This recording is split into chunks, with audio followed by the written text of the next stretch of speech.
I wanted to talk about the best deer hunting scent attraction for bucks and deer in general during the hunting season. And I know a lot of you are going out there and buying your favorite scent. And I will tell a story. I hope you're okay with that. Back when I was probably 16, 17, I was hunting on Pontiac Lake Recreation Area in Lower Michigan. And that's where I started hunting, was public land. So Dad would drop my brother Kevin and I off with a bow, and we'd go out wandering around with an old Dart and 30 MX and go hunting, and we loved it. I mean, it was a huge, giant adventure for us, and Pontiac Lake Recreation Area back then seemed giant. It seemed like a giant playground for us. Well, there's this 8-point that I'd seen a couple times. I ended up finding him dead. And as a young kid back then, I missed him too, but looking back, he's probably about a 3-year-old 8-point. I made shed antlers out of him throughout the years, and someone stole them out of a shed I had in the UP in Michigan. But bottom line is, I saw him, and I knew he was in this area. He was actually going to neighbors' lands to feed on gardens and apples, and then he'd come back and bed on public land. And I figured this out. It actually began a really cool tactic that you can use on public land as far as finding big public land chunks and narrowing it down to the best deer habitat by backing up to private land, walking in a long ways to get there, and waiting for the deer to come back to you in the morning or head towards that private land in the afternoon, evening. Big, quote, secret tactic. But I wanted to have a better chance. It was interesting, someone the other day in the UP of Michigan said they don't use scents. They use scent because it's that extra edge that they want in a big wilderness area because it's hard hunting. Well, I kind of looked at it back that way when I was 16. So this is going back a long time ago, 1986. And I sat down and I just had dreams of this big 8-point coming through. It was huge to me back then. And let's say 125-inch 8-point. It would have been big for anybody back then. It was a really cool buck. So I bought this little bottle of deer pee, and it was the magic, right? I was going to throw it out, and it was going to attract a big buck. So I sat there, I put some out, and this at that time I didn't have a lot of money, so that was a lot of money to me, and I felt guilty for buying it. It was just too much money. We didn't grow up like that to buy something like that. So used a little bit. And I thought there, and of course don't see anything for a half hour, you're young hunter, throw out some more. Go walk over to the branch, throw out some more, throw out some more. Pretty soon, it's getting to within an hour of dark, and it's at deer 30 time, and what did I do? I emptied the bottle out there. So then I remember that extreme guilt feeling when I was leaving that night that, man, I just spent that much money on this little bottle of pee, and they sucked me in, it did nothing. And I wasn't even blaming anybody at that point. I just thought I used it wrong, something like that. Learned a lot throughout the years, and one thing I've learned, and I've watched mock scrapes for close to 20 years now. We've seen thousands, tens of thousands on client properties. I've seen 500 on one property, mock scrapes. We've been able to observe all kinds of mock scrapes, and this isn't necessarily a mock scrape video, but what I wanted to point to with that is we get a ton of use on our mock scrapes. We hang vertical vines, vertical branches if you don't have vines, jack pine branches up north, oak branches work really well, hemlock, any type of tree that deer regularly rub or scrape under that will actually last a while. So we're using these, we put them on flat ground, right on a deer trail. You can see one deer trail goes this way, one goes that way. Right here, the camera is right there. So we get to observe a lot, and this is one of many camera locations with mock scrapes that I have in Minnesota and Wisconsin. It's one of my favorites. So a location I killed Kermit in 2020, got his picture here multiple times, video, and I was hunting right up here.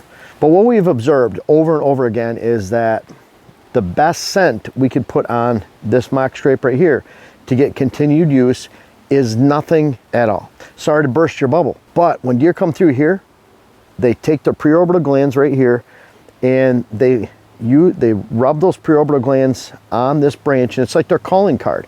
We've even had Kermit leaves a scent. After he leaves a scent, he moves his antlers out of the way to walk by this. And that's what we see most of the time. They leave their scent on this, they move their antlers, they keep going.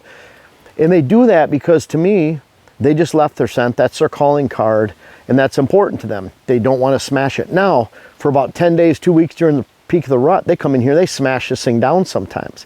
I think we've had to replace this once, though, since 2020, so not that often, but they get aggressive with it. That's why we have it tied to the limb up top, so it's not tied directly to the limb.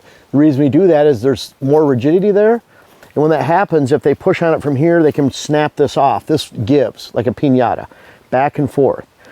But bottom line is they leave the preorbital gland scent here, and when a deer comes through here, they can smell sometimes dozens of deer that have already left their scent on there. If I spray something on this, I coat it with some gel, some powder, some liquid form of scent, you're just covering up all that other scent. It's always strong. We can't even smell this right there where they left the preorbital gland scent, but they can, and that's the difference. We think it's got to smell really strong to attract them. What this does though is this funnels these deer down along this trail and going this way, that way. Our shot is right up there out of an old bur oak on the side of the field. And so seen that time and time and time again. I don't want to add any scent to this. And that person up in the UP, they said, well, I need that extra advantage in the UP of Michigan because it's more wilderness. That's exactly where scent works the least. They're not curious up there. They smell something that isn't normal, they're gone. They can't tolerate human intrusion up there. So I hope it makes sense. In an area like that, I'd actually use scent less, especially with an old buck up there. If that buck has made it to 4 or 5 years old in the UP of Michigan, let alone 3, he's very, very wary. He's escaped hunters. He's escaped bait piles, most likely up there. He's escaped cars, hunting pressure, scent in the woods where it doesn't belong. The opposite of that is I could put a bunch of scent on a vine like this down an urban area, Madison, Oakland County, Michigan, and I could hunt in there. It doesn't matter what I smell like because they're used to smelling people around those subdivisions. Doesn't matter what I put on here. They're used to smelling unnatural scents in the woods. There's a lot of people around 5 and 10 acre little watts here. You can get away with a lot. I can wear anything I want. I could say, well, I spray this on a branch and I get a lot of attraction by deer when really they're just curious down there. They don't care as much. It's the easiest locations to hunt, as opposed to the opposite, that wilderness area in the UP. And we're in this mixed ag land area. I always say this is in between, somewhere around there. And a lot of people, you know, at public land too, someone up there on public land in the UP of Michigan, they make a mistake. The good thing is, even though that buck is very wary, might never go to that spot again, they can at least go somewhere else a mile away and hunt. When we're talking acres that are a few hundred, or parcel sizes that are a few hundred acres or less, we can't just go a mile and go hunt somewhere else because we're off the property. So if we spook out 80 acres of good hunting land because we had one bad decision, then we can't just go somewhere else like you can on public land. So a little bit different. Also, when you go in hunting, think about it. If you're going to put out any kind of scent, I always thought about this. I always thought, well, I could put it out with a slingshot, you know, some bead that would actually melt. I've thought about that because when I come to a stand, I expect deer here, moving in this location, you know, just any stand, moving in front of me. I'm sitting here, my wind is blowing there. That means for a deer to smell the scent that's out there, I have to go put it out there with a bow, walk out there, put the scent out there, and somehow attract them in my own scent cone or just off to the side. Bottom line is I have to go out there. I get to my tree stand, I want to go up. I don't want to touch anything. In fact, I don't get dressed or anything until I'm up in the stand. I literally crawl up the stand as soon as I get to the stand. Very careful about not touching the ladder down below or the rungs. So one very big disadvantage. So people putting scent out in a location, stand location, when you get into the woods in your stand, you have to leave more scent to put it out and more scent. In the case when I was 16, I just kept putting it out. I didn't know any better, wasting my money. And then the third thing, so I see this with mock scrapes, you see this type of thing. Second point is just going out and leaving it out there. You're leaving your scent all around. You have to almost put the scent in your scent cone, which I don't want anyways. It's not going to cover up your scent. Deer can parcel, they can piece apart different pieces of a scent. They can smell every ingredient in baking bread. We just smell the bread. That's the difference. Then they could probably rank them in order of what's strongest to least strongest with their nose for those ingredients in the bread as well too. Nose, we just can't imagine that. But the other aspect of that too is people say, well, I'm going to put scent on my boots, my legs, some type of deer urine. I get those questions all the time where I'm going to go into a stand and I'm going to have this deer urine that's supposedly supposed to cover up my scent. What I found is we use like a limit shield. We cover up our scent. We use clean legs, clean boots. We want to go into a stand and not leave scent behind while we're on the way in and out. I don't want deer to know I was there. And we found with mowed trails, clean trails, sticks taken out of the trails, walking in the hardwoods and open public land where there's not a lot of vegetation on the ground to get to a good spot to hunt where there's more vegetation on the ground, you just don't leave a lot of scent. So the second I put scent on my boots, then I'm walking into a stand, preferably into the wind or with the wind in my advantage, and I get to the stand and then I hunt. But now I just laid out a big scent trail for a deer to walk in, again, to my downwind scent cone. So I don't like using any scent to walk in, any scent once I get there.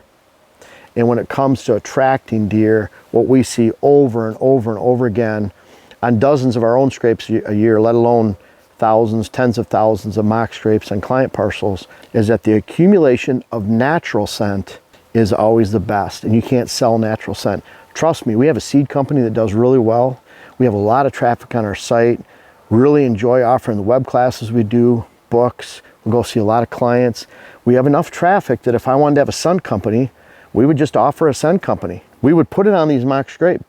Look up mock scrapes for deer. We have over 50, maybe 60 by now about mock scrapes.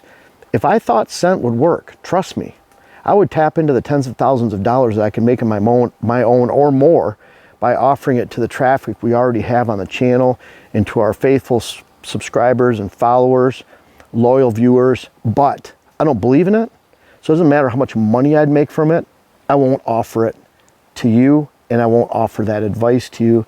And that's why I turn down a lot of scent contracts or potential partnerships, because I don't believe in it, and I've seen it. I have enough experience to almost know better. So that's what I offer to you. When it comes to the best attraction that you could have for deer hunting, always think natural is best. Check out our mock scrape playlist. We have over 60 of them.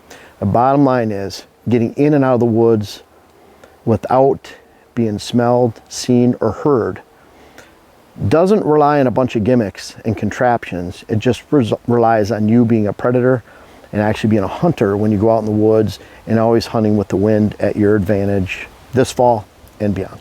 Now, I appreciate you guys watching the YouTube channel, but I don't know if everyone knows everything that we have to offer, whether it's on whitetailhabitatsolutions.com, our website, or WHS Wildlife Blends, our seed company. Also Instagram you can check out. I'm very active on Instagram, putting strategies on there, photos of what we do every day. Much more active there than Facebook.